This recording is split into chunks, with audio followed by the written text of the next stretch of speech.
Le suspense aura été plus long que prévu dans deux régions, à savoir l'Île-de-France et la Normandie.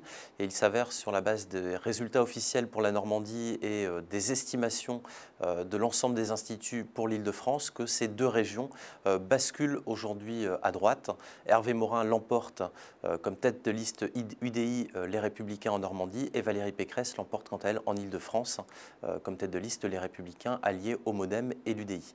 Donc ce sont deux victoires supplémentaires pour la droite qui portent le rapport de force global sur la France métropolitaine à 7 régions de gagnées par la droite et le centre et 5 régions de gagnées par la gauche, le Front National n'emportant aucune région malgré ses bons résultats enregistrés à l'occasion du premier tour.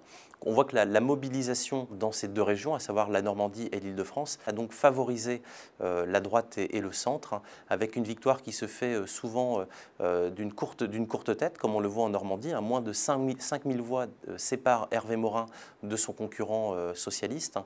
Ceci étant dit, ce sont deux nouvelles victoires pour la droite.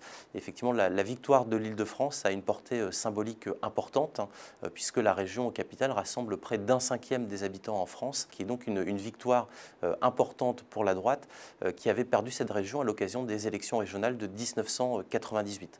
Ceci étant dit, sur l'ensemble des régions de métropole, François Hollande et la gauche parviennent à limiter la casse de quelque sorte, puisqu'en remportant 5 régions, ils font mieux que ce qui avait été espéré il y a encore quelques semaines.